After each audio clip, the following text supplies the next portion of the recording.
नमस्कार दोस्तों, आपका स्वागत है आपके अपने चैनल अपना क्लासरूम पर।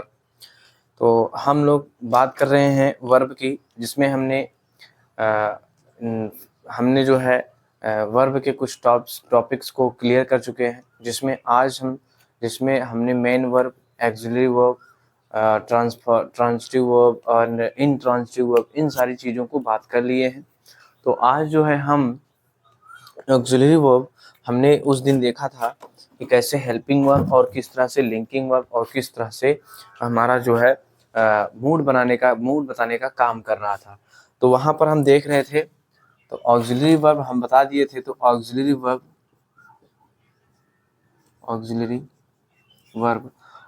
वर्ब हमने बताया था कि ये ऐसा वर्ब होता है जो प्रेजेंट, पास्ट, फ्यूचर टेंस होने वाली घटनाओं को जो है मेन वर्ब के साथ में भी आता है और ये मेन वर्ब के साथ में भी नहीं आता है, जिसे लिंकिंग वर्ब भी बोलते हैं। हमने इसको अलग ही पढ़ लिया था। तो इसे हम दो भागों में बांट सकते हैं, जिसे हम कहते हैं प्राइमरी ऑक्सिलरी वर्ब, और दूसरा हमारा हो जाता है यहीं पर मॉडल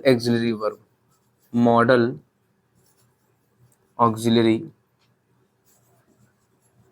वर्ब। अब देखिए, मॉडल ऑक्सिलरी वर्ब और primary auxiliary verb as a linking verb की तरह ही काम करता है। ये एक तरह से लिंकिंग वर्ब की तरह ही काम करता है। लेकिन यहाँ पर जो ऑक्सिलरी वर्ब है, मॉडल ऑक्सिलरी वर्ब है, ये अलग तरह से काम करता है। यहाँ पर ये जो है हमारे जो है मूड को, पॉसिबिलिटी, एबिलिटी और जो है इसके साथ साथ ऑब्लिगेशंस को भी बताने का, सजेशन, एडवाइस, ये सारी चीज़ों बताने का काम भी करता है। तो यहाँ पर आज जो है हम देखने वाले हैं मॉडल ऑक्सिलरी वर्ब। तो मॉडल ऑक्सिलरी वर्ब वो वर्ब होते हैं, model auxiliary verb that is used with a main verb to express a range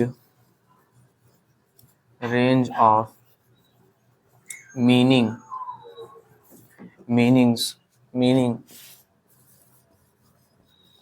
related to possibility,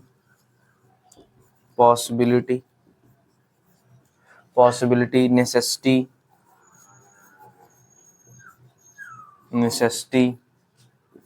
permission, ability, obligations,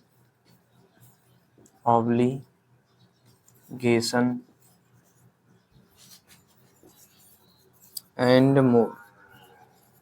यानी कि मॉडल ऑक्सिलरी वर्ब वो वर्ब होती है जो मेन वर्ब के साथ में आती है, जो एक्सप्रेस करती है रेंज ऑफ मीनिंग, मतलब कि दायरा तय करती है, किसकी, अर्थ की दायरे को क्या करता है, एक्सप्रेस करता है, व्यक्त करता है। रिलेटेड टू, जैसे कि रिलेटेड मतलब संबंधित हो, जैसे पॉसिबिलिटी से, नेसेसिटी से, परमिशन से। पॉसिबिलिटी मतलब संभावना, यहाँ पर संभावित काम हो।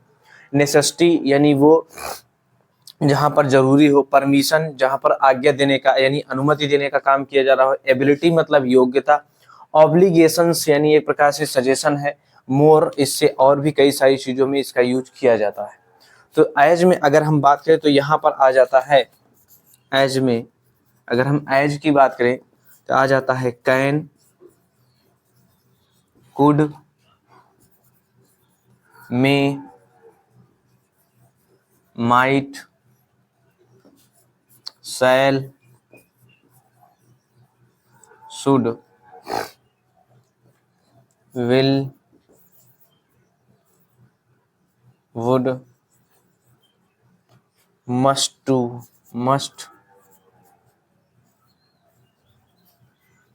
ought to। तो ये हमारे सभी क्या है, मॉडल ऑक्सिलरी वर्ब है। इनका प्रयोग जो है हम इनके साथ में हम मेन वर्ब का भी प्रयोग करते हैं। इन सब के साथ में मेन वर्ब का भी यूज किया जाता है, मेन वर्ब भी आती है, इन सब के साथ में मेन वर्ब भी रहता है।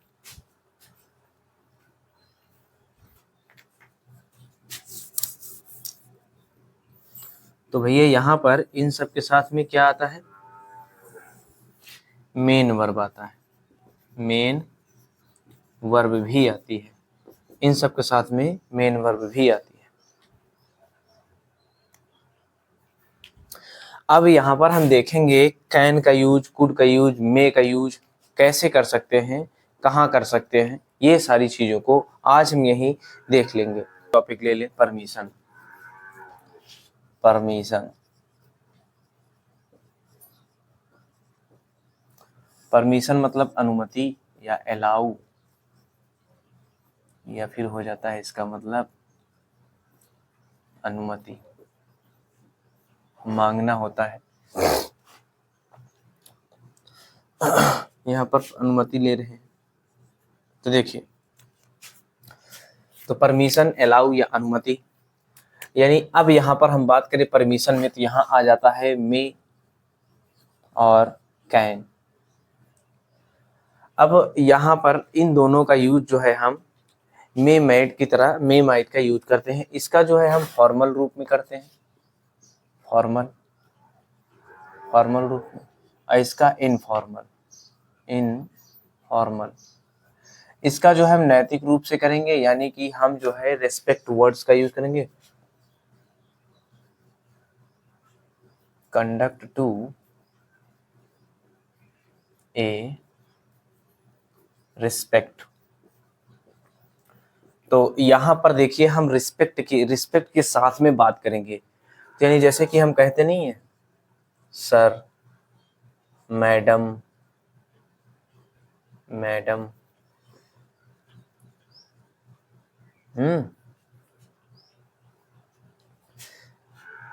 और यू, और भी कई सारे वर्ड्स का यूज करते हैं।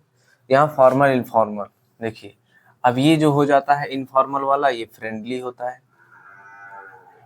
फ्रेंडली हो जाता है, या कैजुअली हो जाता है, कैजुअली। कैजुअली मतलब कि जैसे कि आप अपने दोस्तों के साथ में अपना फ्रेंडली मतलब व्यवहार रखते हैं, या फिर कैजुअली। जैसे कि आपने यहीं पर हम एग्जांपल लेते हैं, देखिए आज दोनों को इन चीज़ों को समझ लेना है एकदम बेहतर तरीके से, और इतना वादा कर रहे हैं कि मॉडल ऑक्सिलरी वर्ब में अब कोई भी समस्या नहीं आएगी। आइए देखते हैं। अब यहाँ देखिए फॉर्मल है, जैसे आपने कहा मे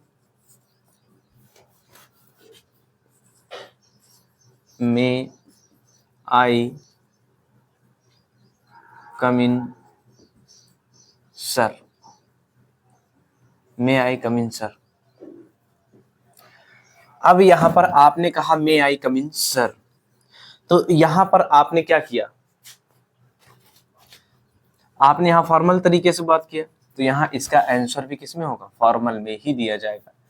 यानी कि यहाँ पर टीचर कहेंगे यस, इसका आंसर जो हो जाएगा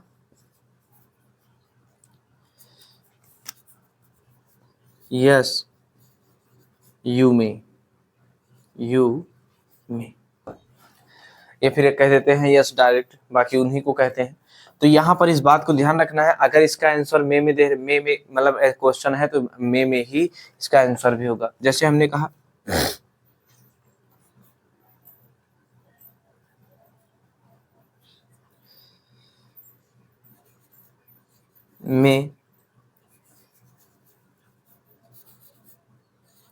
मे यू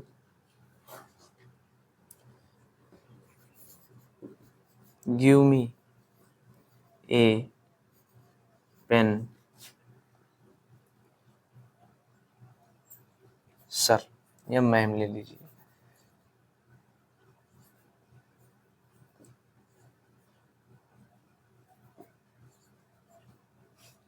मैम, अब यहाँ पर रिस्पेक्ट में बोला गया है, तो आप भी इसमें क्या करेंगे, आंसर क्या कहेंगे, यस यू मे। तो यहां पर देख रहे हैं कि आंसर जो है, अगर आंसर हम प्रश्न अगर ये पूछ रहे हैं तो यहां पर हम जो है आंसर भी मे में ही देंगे। Yes you may, yes you may. अब यहां पर यही इसके साथ में हम और देखेंगे,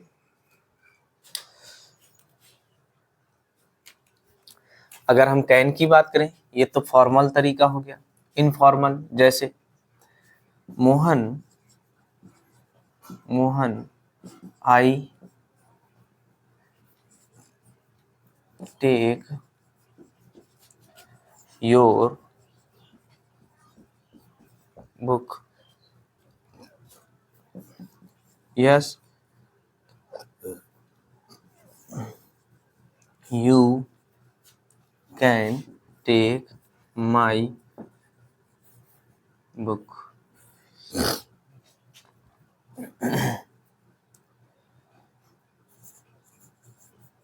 Sita, can you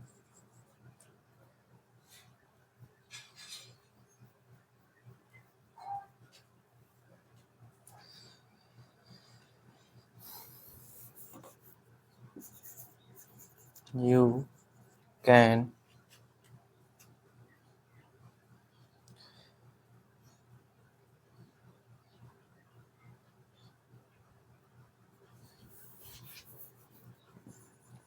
can you help, can you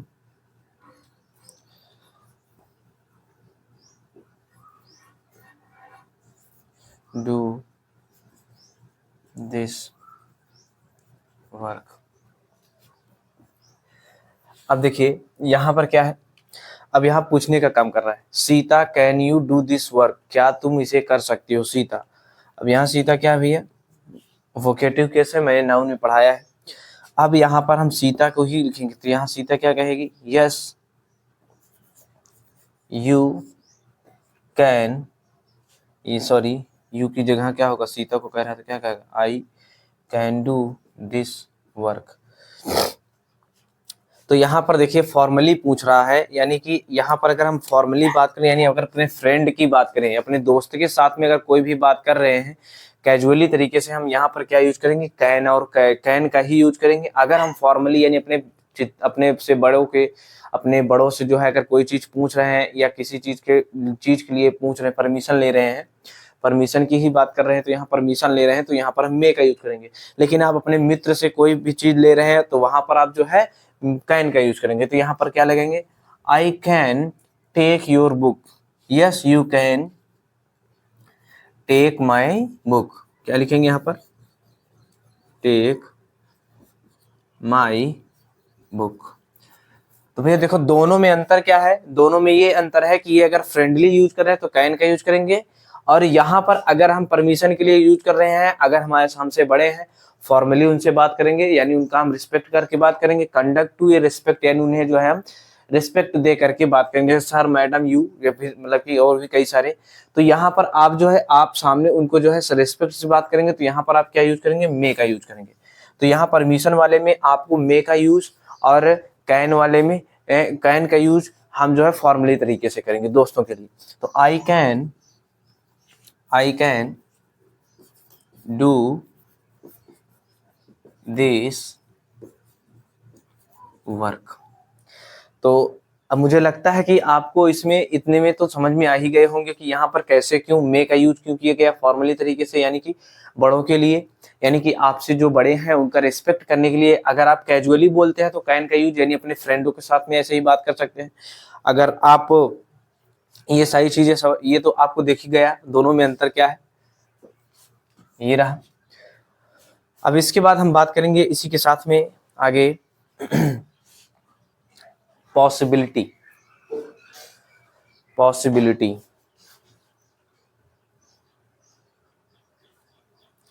अब इसके आगे हम देखेंगे, अब इसके जस्ट बाद देखने वाले हैं यहाँ पर पॉसिबिलिटी, पॉसिबिलिटी, पॉसिबिलिटी मतलब कि पॉसिबल मतलब संभवता, यानी जो संभवित काम हो। तो यानी यहाँ पर अब हम बात करेंगे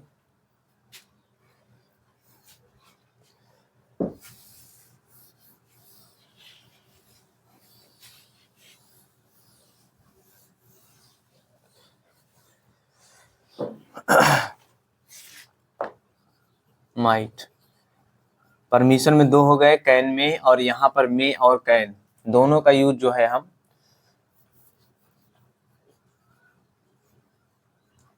इनफॉर्मल, कैन का यूज हम यूनिवर्सल रहेगा। Reason to be sure, reason to be sure यानी रीजन यहाँ पर निश्चित होगा। इसमें अब्सेंस टू रीजन, रीजन यहाँ पर अब्सेंस होगा, यहाँ पर निश्चित होगा। देखिए अब यहाँ पर इसको हम समझने की कोशिश करेंगे कि परमिशन में कब किस तरह से यूज किया जाता है।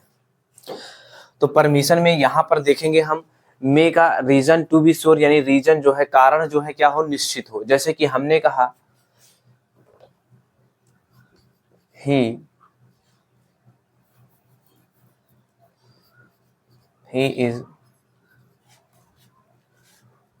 Is very hard working,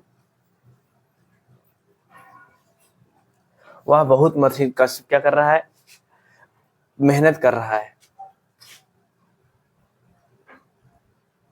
so he success, he is very hard working.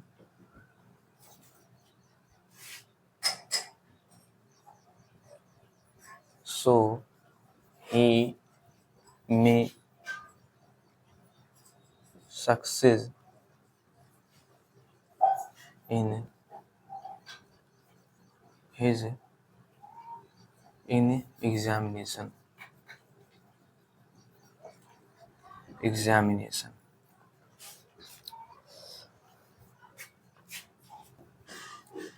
It is very cloudy.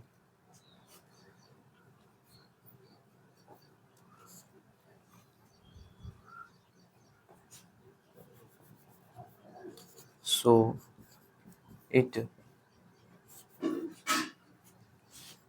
rain today. अब यहाँ पर हम देखेंगे, देखिए कह रहा है कि ही इज वेरी हार्ड वर्किंग, वह बहुत कठिन परिश्रमी है। वह जो है बहुत कठिन यानी वह बहुत परिश्रमी है, कठिन नहीं, वह बहुत परिश्रमी है। So he success in examination, so he success in examination. तो यहाँ पर रीजन क्या है, रीजन यहाँ पर क्या है भैया, श्योर है कि वह बहुत अच्छा, यानी वह बहुत परिश्रमी है या फिर वह बहुत अच्छा पढ़ता, बहुत अच्छे से पढ़ता है। सो ही में सक्सेस इन एग्जामिनेशन, यहाँ रीजन टू बी श्योर यानी रीजन मतलब कि श्योर होगा, निश्चित होगा। तो यहाँ पर पॉसिबिलिटी किसकी ज्यादा होगी, पास होने की संभावना ज्यादा होगी। तो यहाँ पर रीजन टू बी श्योर तो हम मे का यूज करेंगे। अगर रीजन हमारा अब्सेंस होगा तब वहां पर हम जो है क्या लिखेंगे, तब हम यहाँ पर माइट का यूज करेंगे। अभी देखेंगे, पहले इसको देखते हैं। इट इज वेरी क्लाउडी, आज क्या है, मतलब इट इज वेरी क्लाउडी यानी बहुत बादल है। सो इट, अब भैया अगर बादल है तो बारिश तो होने की संभावना ज्यादा होगी। रीजन यहाँ पर निश्चित है, श्योर है, तो यहाँ पर हम क्या लगाएंगे, रीजन निश्चित होने की वजह से यहाँ में लगाएंगे, यहाँ रीजन निश्चित होने की वजह से में लगाएंगे। अब आगे देखेंगे, यहाँ पर माइट का देखें तो माइट का देखेंगे तो माइट की देखेंगे, माइट की बात करें तो यहाँ पर देखेंगे हम, जैसे कि आई forget टू इनवाइट रमन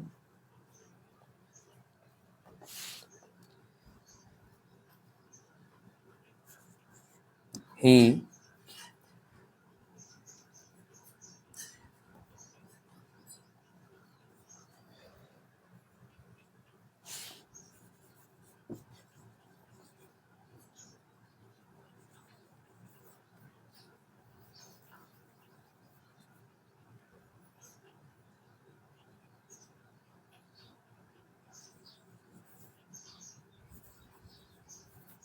अब देखिए यहाँ पर आई फॉरगेट, मैं भूल गया था, टू इनवाइट रमन, यानी कि रमन को इनवाइट करने के लिए मैं क्या हो गया, भूल गया। रमन को इनवाइट करने के लिए, अब यहाँ पर आप लोग देखिए थोड़ा फॉरगेट है, ये सेकंड फॉर्म है और ये वाला हमारा फर्स्ट फॉर्म है। देखो यहाँ पर ये जो है क्या है, ये जो है हमारा क्या है भैया,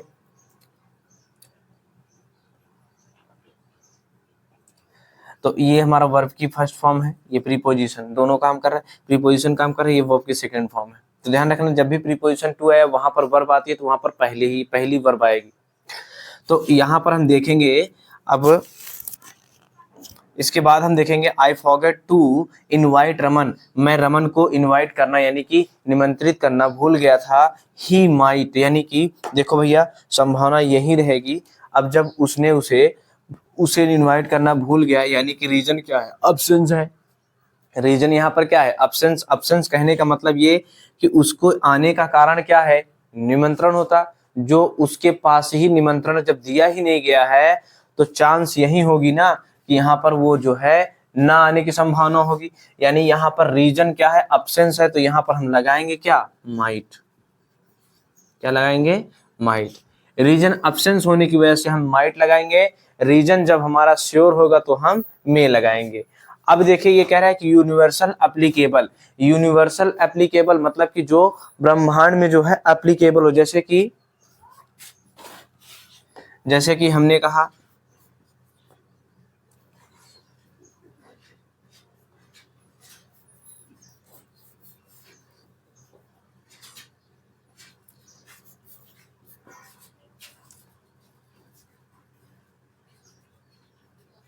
it is very hot in summer. देखा भैया,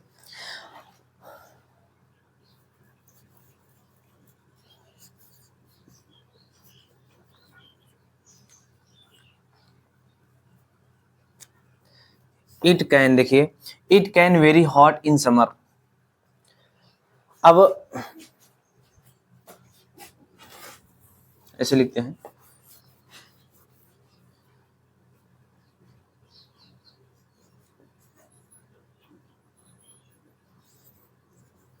इट इज समर सीजन,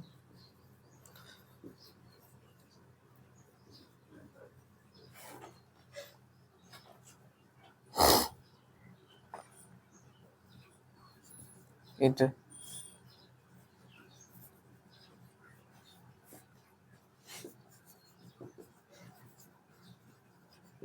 देखिए इट इज समर सीजन, यह जो है समर सीजन, यह जो है गर्मी का मौसम है।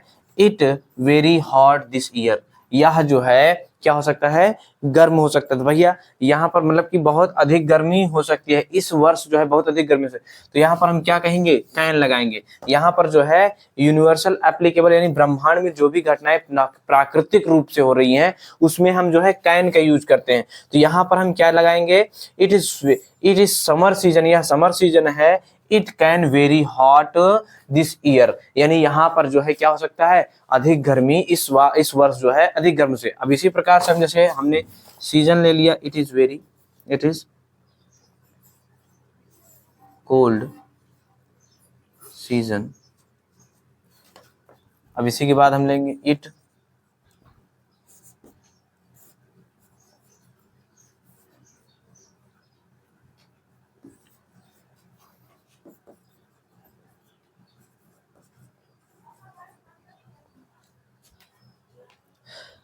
अब यहाँ इट इज कोल्ड सीजन, या ठंडी का मौसम है। अब यहाँ पर हम क्या कहेंगे, इट कैन, यहाँ पर भी यूनिवर्सल पॉसिबिलिटी, यूनिवर्सल एप्लीकेबल है, पॉसिबिलिटी है। तो it is very cold season, यानी कि यह बहुत ठंड या ठंड का मौसम है, ये ठंड का मौसम है। It can very cold this year, यह जो है इस वर्ष जो है अधिक ठंड हो सकती है। यहाँ पर देखिए यूनिवर्सल एप्लीकेबल है, यूनिवर्सली जो है यहाँ पर बताया गया, यूनिवर्सली ब्रह्मांड, मतलब कि मैंने जैसे कहा कि नेचुरल रूप से जो हो रहे हैं, तो यहाँ नेचुरली हो रहा है, तो यहाँ पर इट के साथ में मतलब कि यहाँ कैन का यूज हुआ है। इन सब में यूनिवर्सल एप्लीकेबल। अब यहाँ अब्सेंस टू रीजन, माइट का यूज, और absence reason to be sure, may का यूज। ये रही हमारे जो है पॉसिबिलिटी का। अब पॉसिबिलिटी के बाद अगली वीडियो में हम बात करेंगे, अगली वीडियो में हम जो है आगे बात करेंगे, हमारा जो बच रहा है नेसेसिटी, एबिलिटी, ऑब्लिगेशन। ये लास्ट 2-3 टॉपिक है, इसको कल कंप्लीट करके खत्म करेंगे। फिर उसके बाद वर्ब, एडवर्ब बचेगा, सॉरी वर्ब पढ़ाई दिए हैं, एडवर्ब पढ़ाएंगे, एडजेक्टिव, फिर कंजंक्शन, प्रीपोजिशन, ये सारी चीज़ों को खत्म करेंगे। एग्जाम बोर्ड एग्जाम के रिगार्डिंग ही पढ़ाया जाएगा और कुछ भी बाहर नहीं पढ़ाया जाएगा। ये रही आपके लिए थोड़ा इंट्रोड्यूस करना ये जरूरी था, क्योंकि आप लोग को टेंस भी पढ़ना है। अब इसके बाद हम जो है थोड़ा एक्शन वर्ड भी थोड़े एक्सरसाइज करवा देंगे, जिससे आपको परेशानी ना हो। नमस्कार दोस्तों।